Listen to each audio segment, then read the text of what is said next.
The Washington Capitals pulled off a gritty 3-1 victory over the Los Angeles Kings, but let's be real, staying up for this late-night thriller means you're dragging yourself to work tomorrow feeling like a zombie. Imagine sacrificing precious sleep for your team, only to get a tense, low-scoring battle that keeps you on the edge of your seat. It's the kind of game that tests true fan loyalty, right? Dive in with me as we break down how the Caps made it worth the bleary-eyed morning. The Capitals earned every bit of that win on the road against a tough Kings squad, turning what could have been a snoozer into a hard-fought affair full of smart plays and solid defense.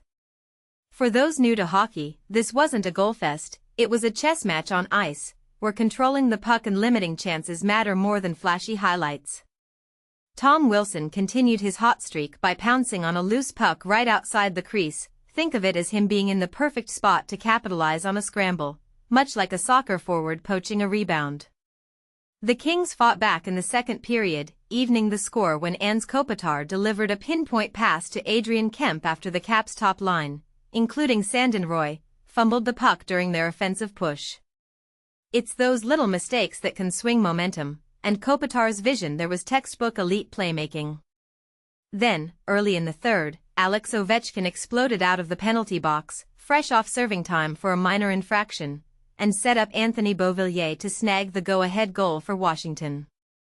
To seal the deal, Alexei Protas iced it with an empty net goal, the kind that comes when the opposing team pulls their goalie for an extra attacker but leaves their net vulnerable. Caps take the W, 3-1. If you're loving this ad-free vibe, consider supporting RMNB on Patreon for just $5 a month. You'll ditch all those pesky ads and unlock extra perks like exclusive content. Check out more details here. https://russianmachine.neverbreak.com/patreon flow w/patreon login equals yes and Patreon final redirect equals https://f%f Russian machine never break.com%f Caps beat Kings but you've still got. Look, we were all hoping for a fireworks show to validate burning the midnight oil on a weekday, especially when bedtime calls after a long day. But what we witnessed was a masterclass in puck possession and defensive grit, a game that rewards patience over pyrotechnics. It might not have been the adrenaline rush we craved post-dinner, but hey, in the gritty world of NHL hockey, these battles build character. And now, I'm fighting off yawns just recapping it. The goalies, Logan Thompson for the Kings and Darcy Kuemper for the Caps, had a relatively quiet start. It wasn't until 4:42 into the game that the first shot even hit the net, a wrist shot from Sourdiff. For beginners, that means the early action was all about positioning and forechecking, not constant chaos at the goal. Speaking of Kuemper, the former Capital is thriving this season in Los Angeles.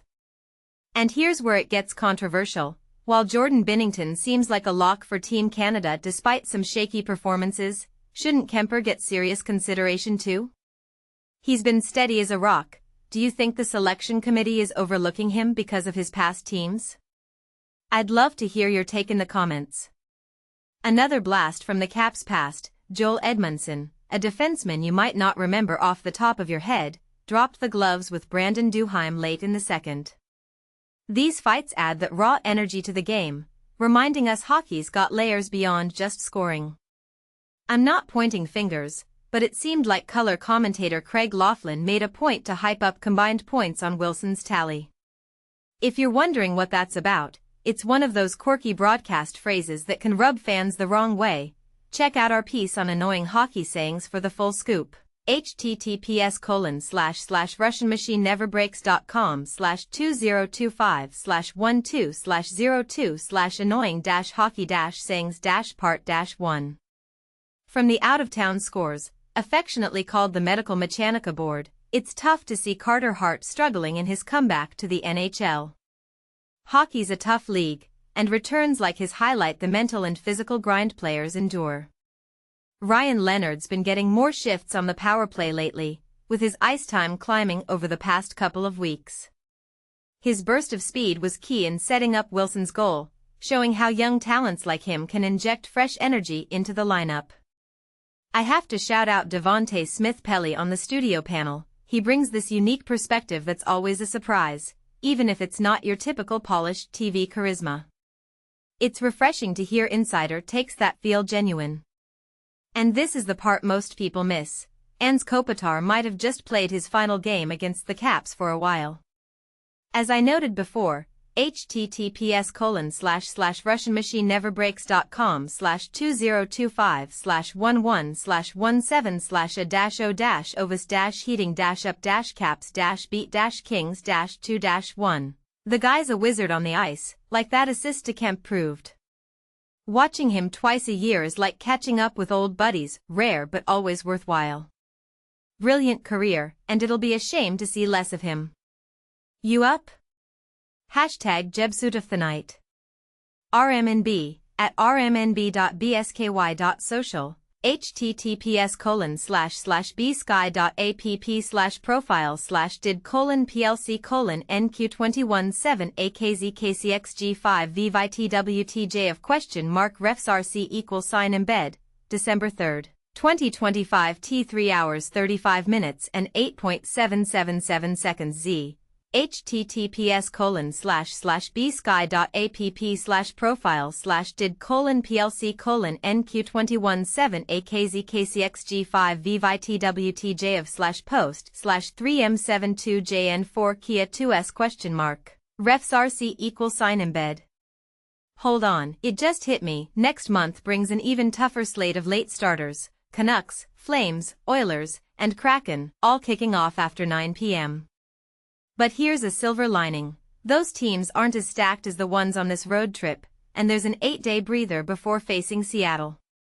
For fans, it's a test of endurance, but wins like tonight make it all worthwhile. All in all, this was a dependable, no-frills triumph against a Kings team cruising toward 100 points. Up next, the Sharks, a squad deep in rebuild mode but punching above their weight, clinging to a wild-card berth like it's a lifeline. They'll be fresh while the Caps are road-weary, so expect fireworks. Could this be the start of a streak, or will fatigue catch up? What do you think? Does a win like this justify the sleep deprivation, or should we petition for earlier West Coast games? Drop your thoughts below. Agree that Kuemper deserves more Olympic buzz, or got a hot take on the Caps' road form? Let's discuss. Now, seriously, hit the hay.